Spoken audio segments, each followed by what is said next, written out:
Okay. So we think again, here we are, to listen to these teachings of the Buddha coming from our lamas, our Tibetan lamas, His Holiness Lama Zopa Rinpoche, these holy beings who live and express these teachings from the Buddha, our source for the teachings of the Buddha about humanity, life, happiness, suffering, these things. Particularly framed here at the moment about the importance of death, how to know ourselves, how to live our lives so that we can die well, so that we can continue on our goal to Buddhahood, and particularly how we can therefore help others, the most precious gift we can give others. So we do all this with a long-term perspective, which is our own Buddhahood. And we just sing our little prayer that expresses our prayer of refuge. The first two lines are taking refuge, and the second two lines are expressing this altruistic motivation. Sangye charang soke chognam la jangchu baru dagni kyab suchi dagi chönyen gipe sonam ki drola penche sangye drupa shok sangye charang soke chognam la jangchu baru dagni kyab suchi dagi chönyen gipe sonam ki drola penche sangye drupa shok Sangye charang soke chognam la changchu baru dagni kyab suchi dagi chönyen gipe sonam ki drola penche sangye dropa shok.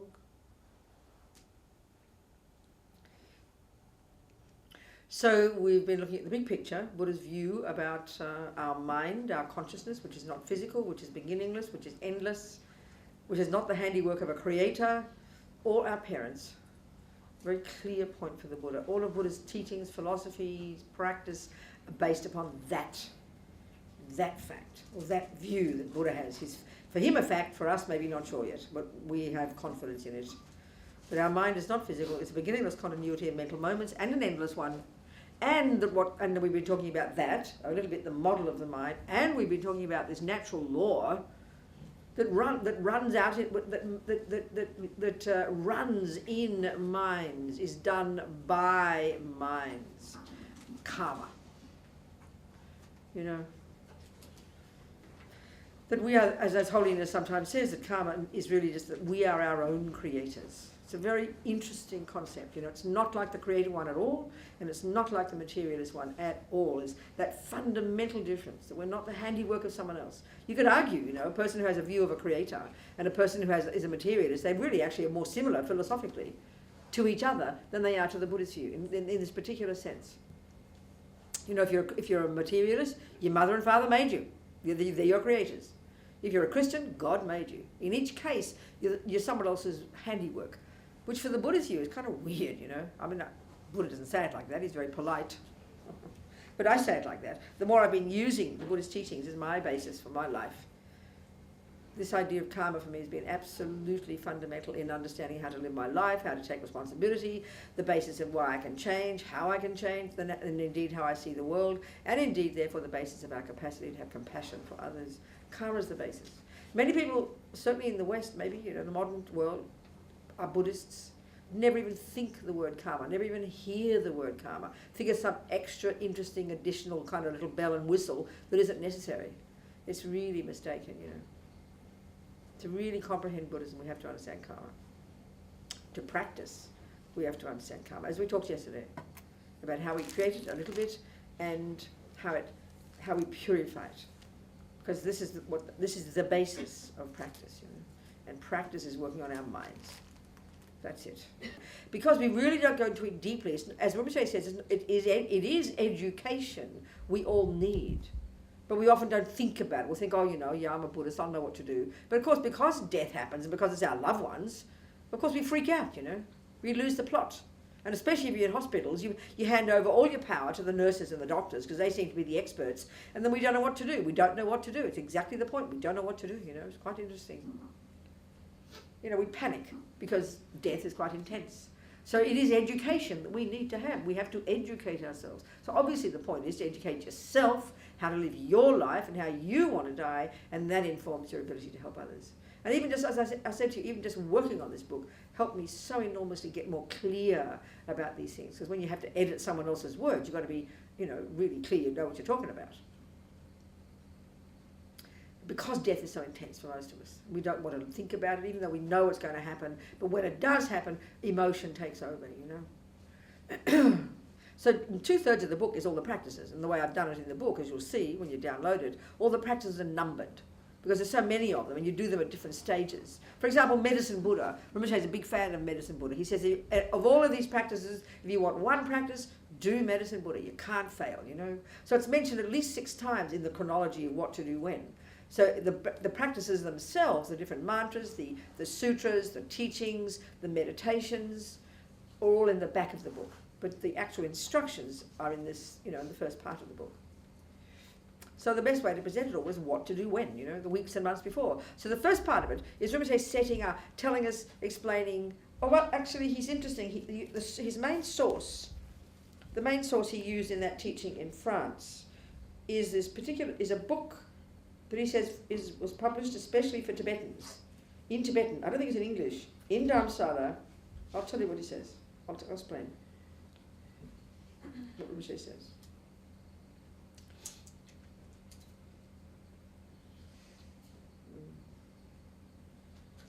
My battery doesn't run out. So the book that you can download is how I called it this, and then Wisdom Publications did their own version of it. They changed quite a bit the structure. But they changed the title. It's called How to Enjoy Death. But the way you'll see the book itself, it's mentioned on page 2, the link. You can download it from FPMT. It's called, now it's not working properly. I call it, from Rinpoche's words, this is how he talks. How to help your loved ones enjoy death and go happily to their next rebirth. He talks a lot about that, which is always shocking in the world. Die happily, it sounds weird. How to help your loved ones enjoy death and go happily to their next rebirth. A handbook by Lama Zopa Rinpoche. So as Rinpoche says, I'll try and read a bit to you from the prologue. Okay. Our greatest gift to others. When suddenly one day one of your loved ones dies and you don't know what to do to help, you'll feel so confused, so lost. Recently a Buddhist student of mine, this is what I just told you, told me that this is what happened for her when her father died unexpectedly. This made me think that knowing how to help others at the time of death is such important education to have. It's the best service we can offer them. Why? Because death, as we've been talking, is the most important time of life. Because at death, that the next rebirth is determined. By providing the right support, the right environment, you can help your loved one die peacefully with virtuous thoughts. And that's the point. We need to deal with the physical needs of our loved ones at the time of death, of course, but the spiritual needs are paramount. To die with a happy mind, a peaceful mind, that is a spiritual concern.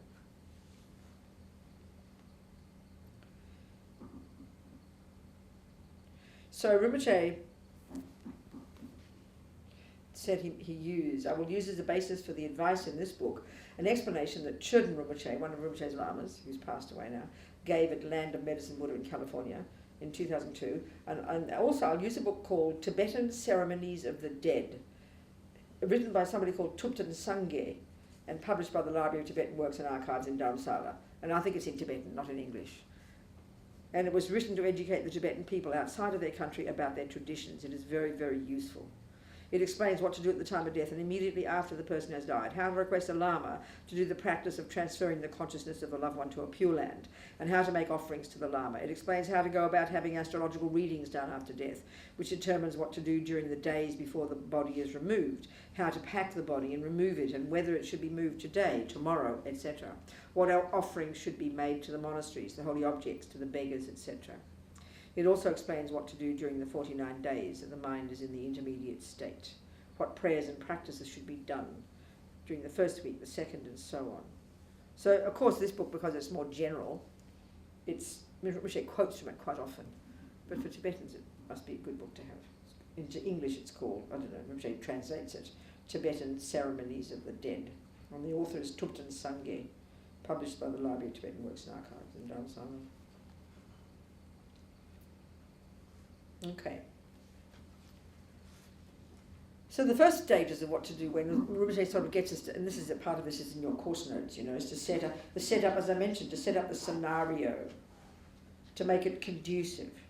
And as I've been mentioning, the ideal scenario to die is actually in a beautiful, peaceful environment. You could almost say, like I said, a hospital is about the worst place to die. All respect to kind doctors and nurses. Just because the intensity, the noise, the other people. Because the thing is, especially when you're sick and dying, your mind's so stressed already. And if you open your eyes, everything's just chaotic and there's noise everywhere and other people's dramas and emotions. I mean, it's just not conducive, So the ideal scenario is to be at home. Of course it is. Unless you can afford to have a private hospital and you pay the rent yourself. Then you can have the room to yourself. That's perfect. That's the ideal. Then within that room, or even that space, it should be really uncluttered and clear. If they're a Buddhist, you have Buddhist images, whatever the person sees, like I said yesterday and the day before. For all the senses, the Buddhist view is that whatever we experience through our senses leaves impressions in the mind. So especially, leaving the impression of the Buddha images, the images of the Guru, the sound, these two senses especially, the sounds of the Guru's teachings and the Buddha's teachings and the Buddha's words and the images are the most powerful way to help people, including the little mouse that's dying, your cat that's dying, the dog that's dying, a baby that's dying, a person who's senile, a person in a coma, especially the sound. These are so important. And see, that's the thing, where to understand that, even theoretically, is so important. The Buddhist view about karma is that whatever any sentient being experiences, as I said, through the senses and indeed in our own conceptual mind, leaves seeds in the mind. It leaves an impression there. It doesn't go away. And because of the power of the Buddhas, just hearing the name Buddha can make all the difference to a person who's dying, because it can help invoke the presence of the Buddhas. Plus, it leaves the impression in the mind, the seed. So the next life, it can help, This is the point behind it. The other thing is, keep the pets out. So the key thing is to keep the objects of attachment for the person. To have all the things that they're attached to around them at the time of death is about the worst way, so stressful. Because, attachment's so intense, as I'm saying, at the time of death. So if you've got your cat, your dog, even the people they're really attached to and who doesn't understand how to be with a dying person, who cries and is all emotional. That's the worst nightmare for the dying person. So you've got to really, if you're the one in charge, you've got to really know and understand the person's mind, what they're attached to, and make sure that what's there can only help them be peaceful and virtuous. So you've got to be really kind of organised, know what you're doing. Because attachment's so intense, as I said, at the time of death, Like in the West, especially, where people have so much attachment to their pets. It almost sounds shocking to keep your pets out, because we, mostly ordinary people, we can't tell the difference between attachment and affection and love, Attachment's the worst. So the other thing is, like I said, if they're sick, let's say, so perfect to have a place that's beautiful. If you've got lovely views out of the window, the sky and trees and something spacious for their mind. Helps the mind, So then the thing is, okay.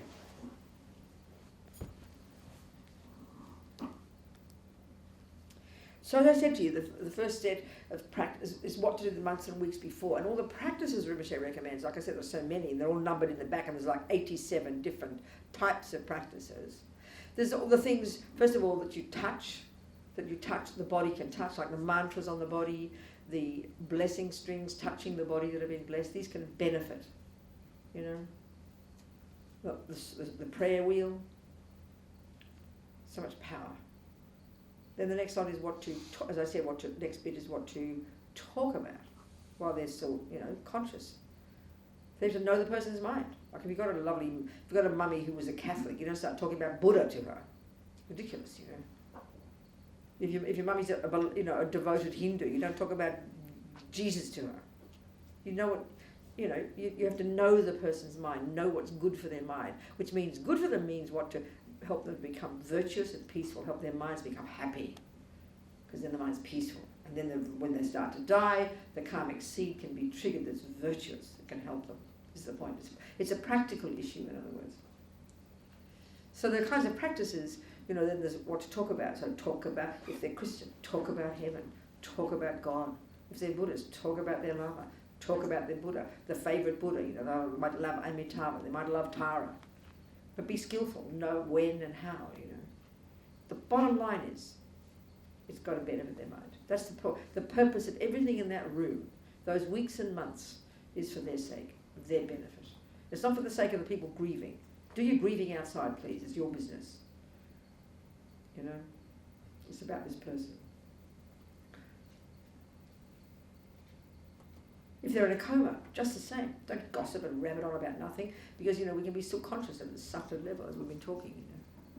Then the next lot, as I said, the practice is what to do, what to think about, or what to meditate on. And there's a few little meditations Rinpoche's got, but you can, like if you know their practices, if they love Chenrezig or they love Tara, you read their practices to them, or you play them to them. They listen to teaching, listen to sutras, all kinds of things, what to listen to, what to think about, what to meditate on. Then there's a whole series of the practices to do, of course, those who've got highest yoga tantra initiations, the practices to do, their sadhanas, you read them to them. Offer talk, so beneficial. Do the Vajrasattva practice. Do the seven medicine Buddha practice. Reading them to them. Even if they're half unconscious, conscious, it goes in at a deep level, All of this so beneficial, so beneficial. For the Buddhist one, for Lama Zopa Rinpoche, most beneficial. Leaving deep impressions in the mind. And then it's like invoking the presence of the Buddhas, to bring the blessings. You've got to know just each person. Like recently, I'd say the last year, 2 years, 5 of my friends, nuns, have died of cancer. 5, Australian American nuns, French. One monk, French monk, an English nun, an American nun, another American nun. 5 at least, monks and nuns. Younger than me, every one of them younger than me, interestingly. Well, one of them the same age as me. We'd always crack jokes, She lived in India for like 50 years, and she ran our centre in Bodh Gaya, Tushita. She was English.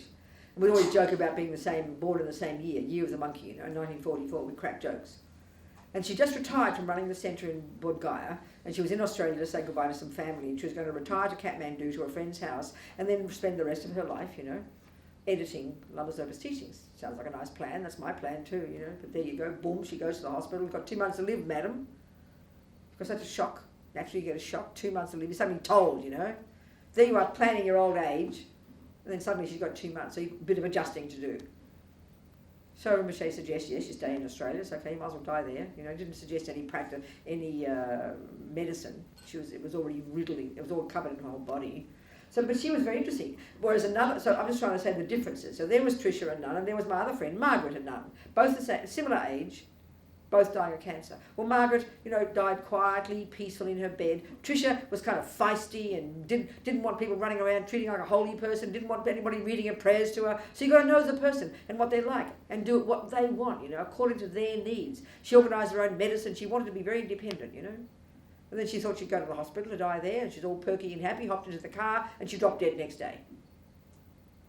Apparently she sat up just before, I think I mentioned this, she sat up just before she died, and the woman with her didn't know. And she said she was shouting at people, bossing them around. I think she was probably speaking in Hindu, bossing all the people, being like a Mem Sahib, But she ran the centre in India. She was quite a bossy nun. So she started shouting, probably bossing people around in Hindi. Probably was that. Then she died. So, all different ways, And Lama Zopa was right there on Skype praying for her, so she was okay, I think. So the different things, different people, does not have cliched ideas, a dying person, or, Even another friend, a French monk, who was incredibly holy. He was so devoted. He used to travel with Lama Zopa Rinpoche. So devoted, so pure. His devotion was like impeccable. He seemed to show, he didn't want people reading prayers to him, the same kind of thing. You've got to know the person and what they need, how to help them. You're there for their sake. You're there for their sake. That's the thing, to know how to help them. How to help them. And how to help them be peaceful and virtuous. That's it. That's the bottom line. Be peaceful and virtuous. Because then the virtuous seed can be triggered before they stop breathing, which will throw them into the next life. That's the bottom line. So anyway, as I'm saying, Rinpoche got all these mantras, all these different practices, different sutras, reading, teachings to hear, do this, do that, and they're all in the book. The instructions are there, and then the actual practices are at the back, you know. So then there's just general. We understand all those things. So now, okay, now. But what's very interesting, I'll read you this too. This is very helpful. It's very inspiring. You know, death is what the yogis have been waiting for. At the point in the death process when all the grosser consciousnesses have ceased and only the extremely subtle consciousness or the clear light consciousness is left. Those who have observed karma well, kept their precepts purely, spent their lives training their minds in the clear light meditation, and have been able to recognize these stages. They are now able to actually go through this process without losing consciousness. They stay in meditation, ever more subtle, ever more subtle, ever more subtle. And then they can get to the clear light mind at the time of death, which is what they've been waiting for, because it's the most subtle, most kind of potent, most capable level of consciousness. It's a very practical issue. It's not some kind of holy special trip, you know. In fact, in all the Buddhist teachings, starting with the sutra teachings, the reason to do meditation, the reason to get concentration, the simple reason to get single-pointed concentration, using the sutra practice, which you amazing Indians invented 500 years before Buddha, this astonishing skill that enables you to go to subtler levels of your own mind. And equally, even more radically, the practices of the Vajrayana, the yogis, the bottom line is to get the mind to the very subtle level for a practical, simple reason. Because that very subtle level of consciousness, because it's unencumbered by all the conceptuality and all the sensory consciousness, all the busy rubbish that covers our lives every second.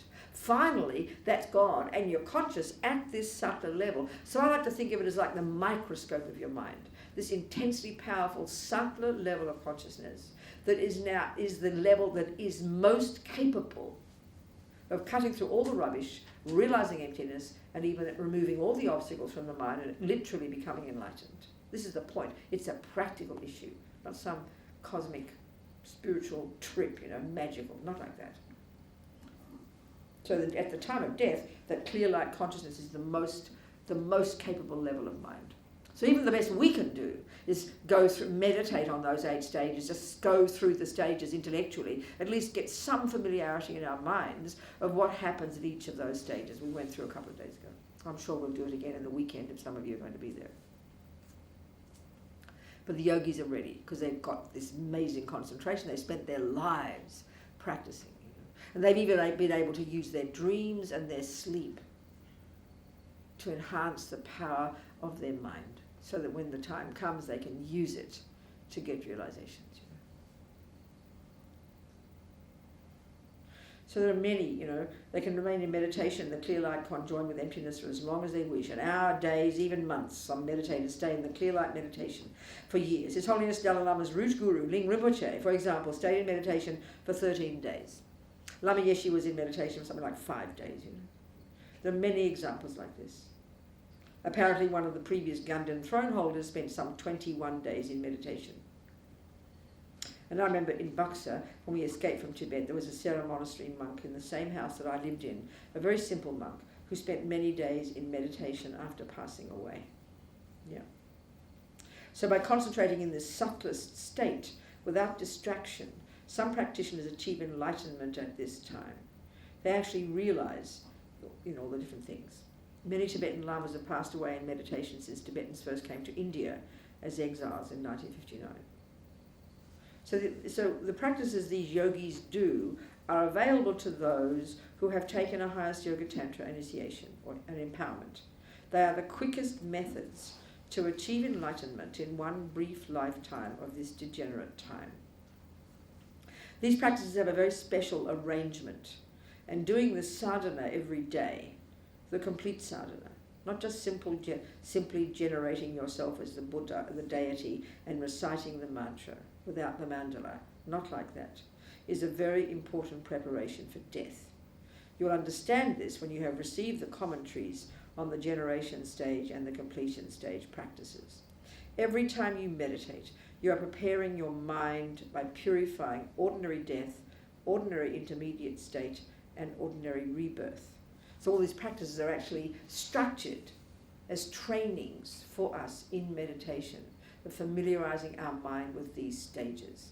All the tantric sadhanas are for this purpose. They're so practical, so practical. That's why to learn even a little bit about this really can help us understand what we're doing when we do these practices, which initially, of course, seem so esoteric and so strange.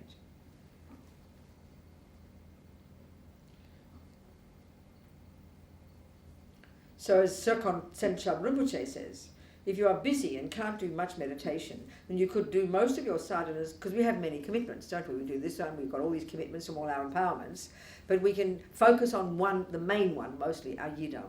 We can do all our sadhanas quickly, but we must spend more time on our main practice, on our yidam, to do that one properly, meditating as you dissolve the deity into you, go through the 8 stages, you meditate on the Dharmakaya, then you meditate on the Sambhogakaya, then you meditate on the Nimanakaya. We have to learn these things and understand what we're doing. And even just going through it intellectually, it's still so powerful, So it's so important to have the commentaries.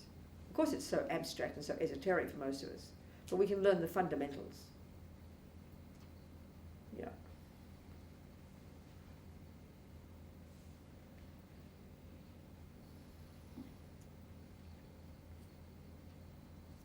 So make the place conducive, and the various practices, what to see and touch, the images, the Buddhas, the certain mantras. Rinpoche really recommends that it's good just to look at. He says the Mitulpa mantra is really beneficial. Akshobhya, Mitulpa. Or there's a particular mantra of a Buddha called, it's Buddha Rinchen Tsukto Chen, the Buddha who protects from the lower realms. I think Lama Zopa is famous for finding mantras in all these weird, unknown sutras that no one else has heard of. He finds them like little treasures. He loves all these little things. There's a mantra called just by seeing. They call it just by seeing. They said to bless your mind, purifies the lower realms. That's how he talks. Touch with holy objects, texts, stupas, texts, mantras, so beneficial.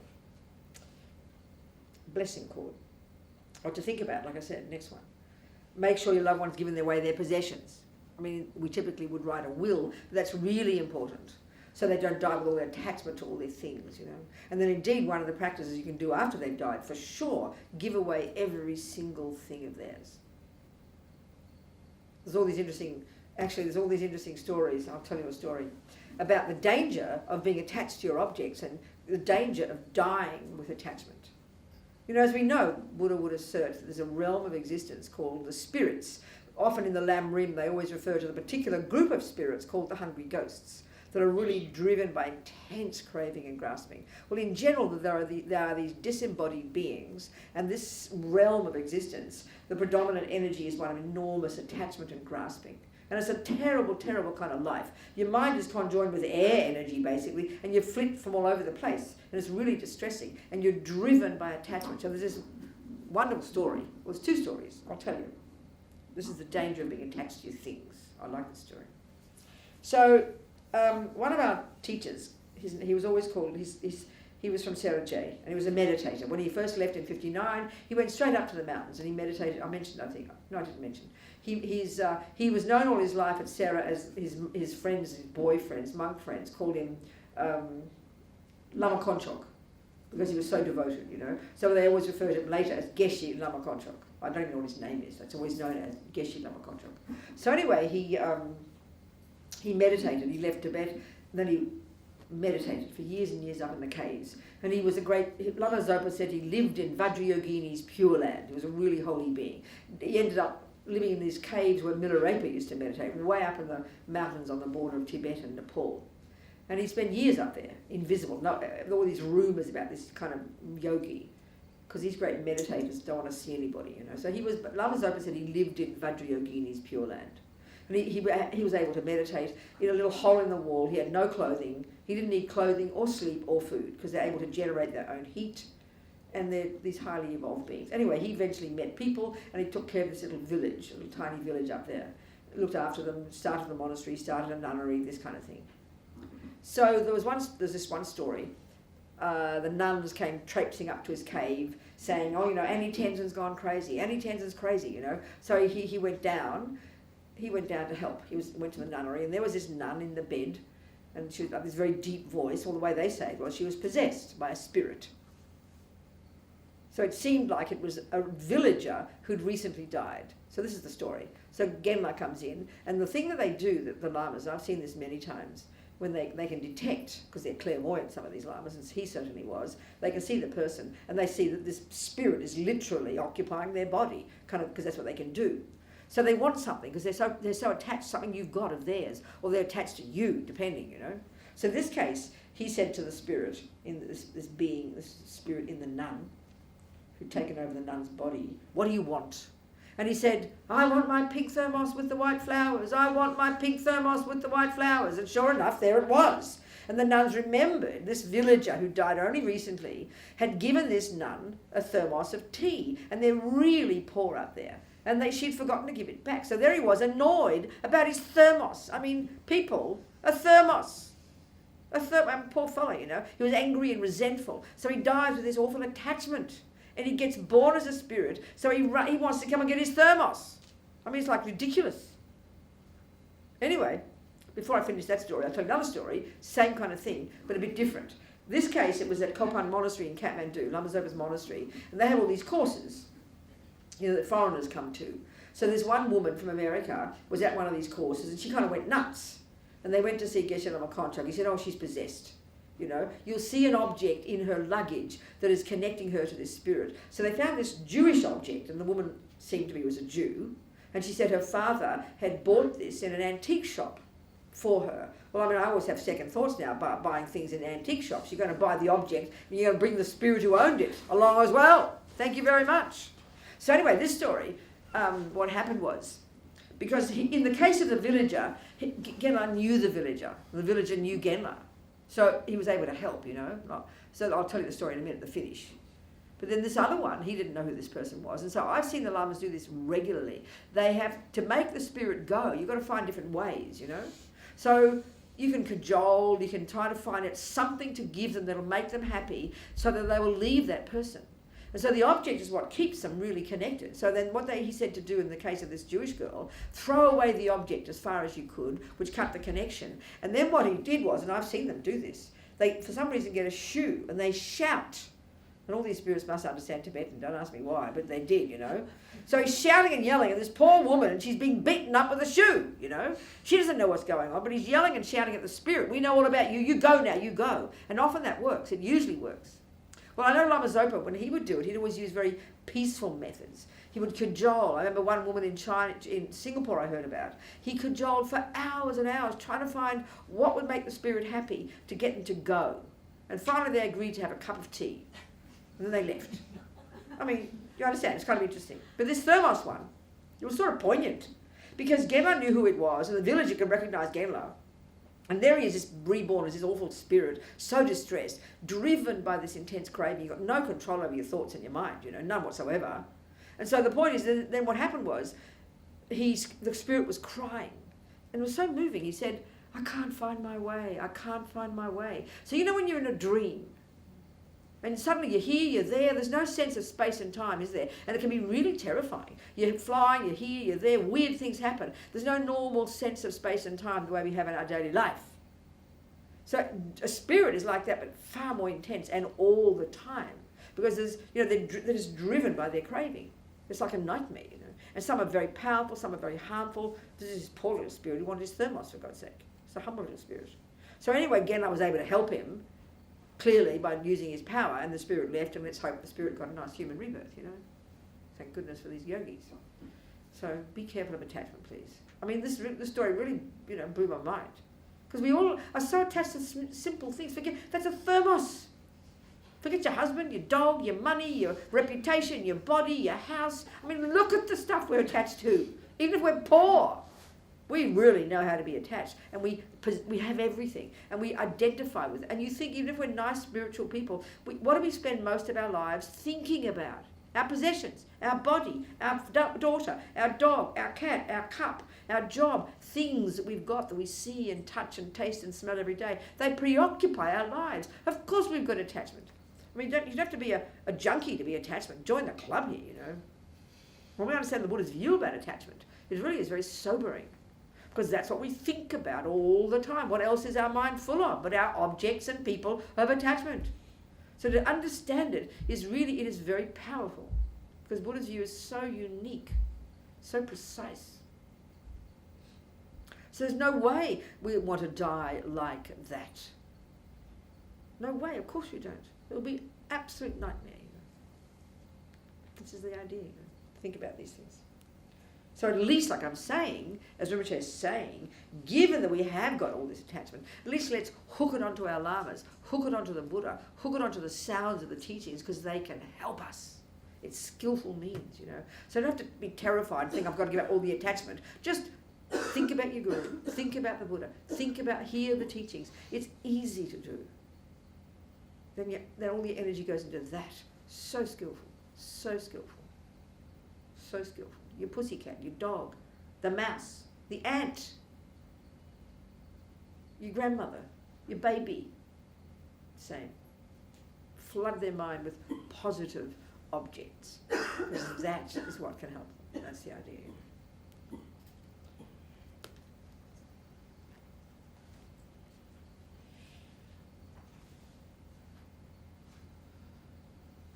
So then make sure, one of the first things is make sure they've given everything away. So typically you write wills, but they say this is, Rinpoche says there's a saying in Tibetan. He quotes it in this book. Your last speech is the will, your last food is the relics, and your last drink is the blessed pills. These are some of the practices that, you know, I always recommend. You have these special blessed pills, and one of the things you did before, this is closer to the time of death, you put it on their tongue, let them drink it, it blesses. Even more if you have a relic of the Buddha, same thing, you know. Yeah. So talk about your love. This is what to talk about. Talk about Amitabha's Pure Land. Now this is a really interesting thing, this one. Amitabha's Pure Land. Okay, just to get clear, what is a Pure Land? What does it mean? You know, we know these words. Dewa Chen, it's called Dewa Chen. What's it mean? So okay, to understand this, we have to understand what a Buddha is. So the word Buddha, what it actually refers to, is the fully enlightened, all-knowing, all consciousness that is not physical, pure, unmanifest consciousness that pervades the universe, that knows that which exists, that has infinite compassion and infinite power. It's not necessarily physical. A Buddha, way before they became a Buddha, they don't any longer need a body. You know? Even the greatest, the highest level, as you progress through your bodhisattva path, the stages of development. And at some point you don't need to be reborn. You've cut the motor of rebirth. But the bodhisattvas choose to be reborn because they want to benefit others. And also this is their practice for becoming a Buddha. So a Buddha, by definition, doesn't need a body. So the actual meaning of the word Buddha is, and you know, they call it in Sanskrit, I don't know the Tibetan words, I'm sorry. They call it in Sanskrit the Dharmakaya. Actual Buddha, that's what it means.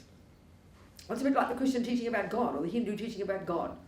It pervades everywhere. It is everywhere. It's just all-knowing, all blissful, all clear, all compassionate. This is a very similar idea. As Lama Zopa says, same idea. That's it. Well, what good is that to ordinary people like you and me? So out of immense compassion, Buddhas then manifest in bodies, and there are two kinds of bodies they manifest in to benefit peanuts like you and me. Well, the one they manifest in to benefit you and me is, like, you could argue, is like the human form. That's Shakyamuni Buddha himself. He took a human form, or he became a Buddha, depending on the teachings. You know, but he's the Buddha. Buddha's actually the consciousness, and he takes a human form. That's one form, and that's one we can see. Now, as we all know, people all say His Holiness the Dalai Lama is a Buddha. Now, I can't say he is. I'm not clairvoyant, but you know, I'm happy to have confidence that he is. But let's just say. it's true that His Holiness is actually a Buddha. That means his consciousness is everywhere there is existence. And at this moment in time, this is one of the jobs of the Buddhas, they're capable of manifesting their mind in countless forms throughout all the universes simultaneously. I mean, as mad as that sounds, that's literally the capability of a Buddha. So His Holiness, there he is. We think of His Holiness as one human being up there in Dharamsala. Oh, we're here. No, where are we? Delhi. I get confused where I am sometimes. Oh, we're in Delhi, okay. Up there in Dharamsala. That's the body we can see. But if he is a Buddha, his consciousness at this moment is manifesting throughout countless universes, right this second. Even the lowest level bodhisattva, and there are 10 stages of development once you've become what they call an Arya bodhisattva, who's realized emptiness, and then moves up the stages as 10 stages of development until eventually you become a fully enlightened Buddha. So even the lowest level bodhisattva has the capability of manifesting their own consciousness in 100 different forms simultaneously for the sake of sentient beings. It's their job, that's what they do, you know. So this is the Buddha. The actual Buddha is the mind, the consciousness. But then a relative Buddha, as they call it, is the forms, the bodies that consciousness manifests in to benefit sentient beings. So the one that we can see, regular humans, is what we'd call the human body. Well, if His Holiness is a Buddha, he's not a human being. Technically, he can't be a human being. A human being is in samsara. A human being gets a body due to attachment. So he's not, if he is a human being, if he's a Buddha, he's not a human being. But he's like playing a role in a play as a human being. That's what he's doing. And he's not just sitting there in one body. He's in countless bodies right now. That mind that we know of in the body called the Dalai Lama. So put it, that one body is the one we can see. Now the other type of body that the Buddha's manifest in is more subtle. It's a subtle light body that only the Arya Bodhisattvas can cognize in their meditation, and even the highest ones in their own lives, you know. That's too subtle for most of us. Now, you know, when we think about karma, as we talked before, look at all our sentient beings. One of the ways our karma manifests from the past is environmental. We occupy a world. We occupy places. So if you know all these deities, we see, you know, the word deity in Tibetan, in the use in English word, is used only in Tantra, and it's an equivalent of the word Buddha. For some reason, it's just used in, the word is used in English anyway, deity. It's an equivalent of the word Buddha. So all the depictions, you know, like Tara at the back, there's Shakyamuni Buddha in his human form, and look at, you know, but there's Chenrezig, Avalokitesvara, all these different people. They're all the different bodies, they're all the different forms that the Buddhas manifest at the more advanced level with light bodies. And because it's the Bodhisattva path, they're looking gorgeous. You know, the form of the Shakyamuni, he's the monk. And that is a manifestation of the first stages of practice, which is the morality of restraint. You can, by seeing the body, the statue of the Buddha, he's a monk and he's subdued body, speech and mind. That's the expression of the first stages of practice, controlling your body, controlling your speech, controlling your mind. Then you've got the bodhisattva aspect, which is, and this is more from Vajrayana, where they've got these gorgeous light bodies. That's in the Indian royal aspect with beautiful jewels. And it's because it's from the Vajrayana, it's a whole different level psychologically. It's meant to energize us, you know. But never mind all that. But this other form the Buddha takes is there's depictions of these Buddhas, and it all really is, it's just a visual language. They all represent different psychological qualities. So there's Manjushri, Manju, gentle voice. He's the manifestation of wisdom. There's Tara at the back. She's the manifestation of action energy. There's Avalokitesvara, the manifestation of compassion. It's a visual language. Of course you don't know it until you learn it, like all languages. But that represents compassion. That represents wisdom. That represents the power of the Buddha. The three essential characteristics of an enlightened being. Compassion, the wish to benefit. Wisdom, the ability to know how. And power or action, the ability to actually do it. So Tara often is depicted as that energy. So they all represent qualities that we're trying to cultivate. So there's thousands of these. They talk about the 5 Buddha families. There's 5 main Buddhas, who each of which, like for example Amitabha, He's a particular manifestation of a certain kind of virtue, and conversely is the manifestation of a purified delusion, in his case, attachment. Each of them is that. So it's actually psychological. And by doing these practices, you purify particular delusions and you develop particular virtues. So these Buddhas at that level manifest also in an environment, but made of light, subtle. Unless you're highly realized, you're not going to cognize it. So every Buddha has their own pure land, as they call it, their own abode. But this is only at subtler levels. So then there are pure lands. All the Buddhas have their own pure lands. So this is said to be the ideal type of rebirth, because you can get enlightened very quickly there, and then you can come back to the human realm and help all us poor hopeless people. So let me just read you then about Amitabha's Pure Land. I have to say to myself, I had no interest in Pure Lands until this book. Now I'm a real fan, and I decided I'm going to get born in Amitabha's. I've planned to go to Amitabha's Pure Land. It's my goal. So I go on these aeroplanes every year. So I always think, I have my itinerary, and I always figure, well, I have to add Amitabha's Pure Land to my itinerary, just in case I get there first.